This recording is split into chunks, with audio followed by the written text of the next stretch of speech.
और क्यों जरूरी है वो मैं आपको बताता हूं। क्योंकि समय के साथ हुआ ये कि हम थोड़ा सा जैसे ही आधुनिक बने ना, हमने अपने पुरानी पीढ़ियों की परंपरा को छोड़ दिया।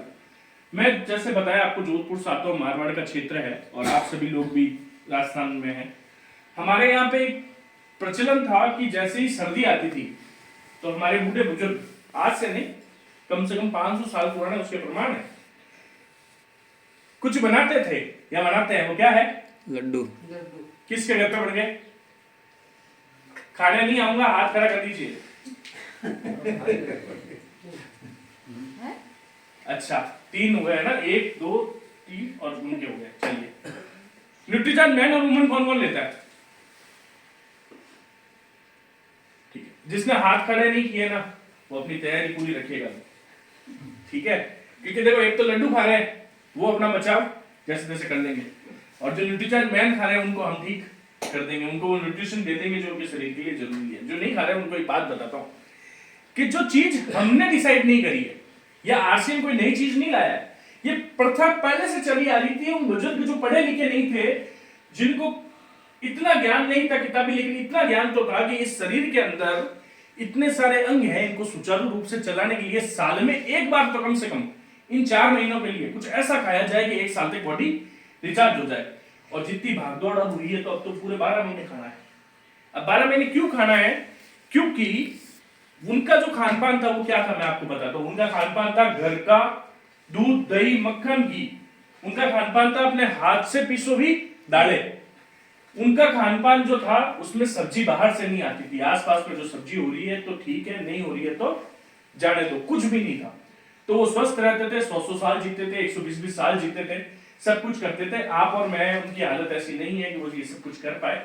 तो दूसरा कि ये जो न्यूट्रिशंस है वो मिलते हैं पौधों से, कुछ सब्जियों से और ज्यादातर फलों में होते हैं। तो आपके एक फल की बात करते हैं, पपीते की। आपके पपीते में बीज हुआ करते थे पहले? अभी भी है? नहीं होते, बहुत कम, कम है, बहुत कम। और मैं जोधपुर की बात करूं तो है ही नहीं, वहां जो पपीता आता है उसमें तो बीज आते ही नहीं है, कम हो गए। हमने तो खाना छोड़ दिया इस चक्कर में, क्योंकि मैंने देखा है पपीते को पकाते हुए। और आपके आसपास की किसी भी मंडी में आप चले जाएगा, आपको केले पकाने वाले मिल जाएंगे। हरा कलर का केला आता है, अगले दिन पीला हो जाता है। इसको नॉर्मल प्रोसेस में 15 दिन लगते हैं, केमिकल डालते हैं उससे होता है। सारा यूट्यूब पे अवेलेबल है। दूसरी बात, सेब कहाँ होता है सर? कश्मीर में और हिमाचल प्रदेश में। कब होता है वो आपको नहीं पता है तो मैं बताता हूं। हिमाचल के अंदर अक्टूबर के बाद में बर्फबारी चालू हो जाती है और मार्च तक चलती है।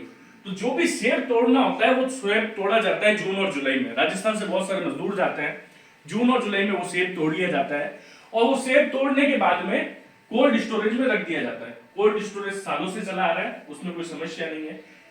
अच्छी तरीके से प्रिजर्व करके सेब को रखा जा सकता है।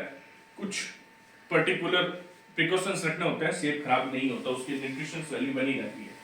लेकिन आप ये देखना कि कश्मीर से सेब 4 आते आते 4 दिन तो लगेंगे लगेंगे। पहले वो दिल्ली आएगा, दिल्ली से जरूरत के हिसाब से आपके जयपुर आएगा, जयपुर से जरूरत के हिसाब से उसको बीकानेर के चूरू भेजा जाएगा, वहां से वो सालासर और सालासर से आपके चारिया गांव में आएगा। अगर सालासर जाओगे, मैं आज सुबह आया हूं, वहां पे एक सब्जी मंडी जैसा क्षेत्र है, वहां पर बहुत सारे सेब पड़े थे और इतने ज्यादा चमकीले जिसकी कोई सीमा नहीं। आप रात को 10 बजे जाइएगा आज और देखिएगा कि उसकी दुकान के वो सारे सेब बिक गए हैं क्या? वो नहीं बिके होंगे, वो पड़े रहेंगे। अगले दिन भी जब आप जाओगे वो सेब पड़े रहेंगे और उसके अगले दिन भी सेब पड़े रहेंगे, उनको कुछ खराबी नहीं होगी। लेकिन आपने ये हमेशा देखा है कि जैसे ही आप दुकान से उस सेब को लेकर आए घर पे, तो अगले दिन उसके साथ क्या होता है? अड़स जाता है। तो सेब को ऐसी क्या बात पता चली कि आज वो आपके घर पे आ गया है, आज से शुरू करना है खराब होना। कश्मीर में है, खराब नहीं होऊंगा। कश्मीर से ट्रक के अंदर पड़ा हूं, खराब नहीं होऊंगा। दुकान पे, रोड पर, सत्ते पर पड़ा हूं, खराब नहीं होऊंगा। लेकिन आपके घर पे जैसे ही पहुंचेगा वो खराब होगा ही होगा। ऐसा क्यों? सोचा नहीं आपने? कोई बात नहीं, उसमें एक बहुत जहरीला केमिकल मिलाया जाता है जो आपको ठीक करना तो बहुत दूर की बात है, आपकी किडनी और नर्व सिस्टम पर बहुत बड़ा प्रहार कर सकता है। और बहुत छोटी सी कहानी सुनाऊंगा 2 मिनट की, उसके बाद वीडियो देखेंगे। मैं बताना चाहता हूं कि मैं जेआरसीएम क्यों बोलता हूं। आज से 5 महीने पहले मैं एक गांव के अंदर था जोधपुर के, जिसका नाम है चिरई। ऐसी एक मीटिंग चल रही थी, 15 से 20 लोग हम मौजूद थे। वो दुकान रोड पे थी, मेन रोड पे। तो वहां पे बाहर चलता हुआ एक आदमी आया, जिसने मुझे अंदर आते ही पूछा कि क्या आप आरसीएम से है, कंपनी से बिलोड़ से? मैं कहा हाँ। उन्होंने आशीर्वाद रूपी अपने हाथ मेरे दोनों सर पे रखे और थोड़े से भावुक हो गए। तो मेरे को ये बात थोड़ी सी समझ नहीं आई, क्यों मेरे को आरसीएम ज्वाइन किया हुआ 2 महीने हुआ, मैं ऐसा कैसे हो सकता है, इनको मैं जानता नहीं और आके इस तरीके से मैं तो कुछ गलत तो इनके साथ नहीं हो गया। तो मैंने उनसे पूछा, सज्जन व्यक्ति थे, मैं कि सर ऐसा क्या हो गया, आप ऐसे बिहेव कर रहे हैं? तो उन्होंने मेरे को बताया कि उनके घर के अंदर उनकी जो पुत्र वधू है, बहू, वो 1.5 साल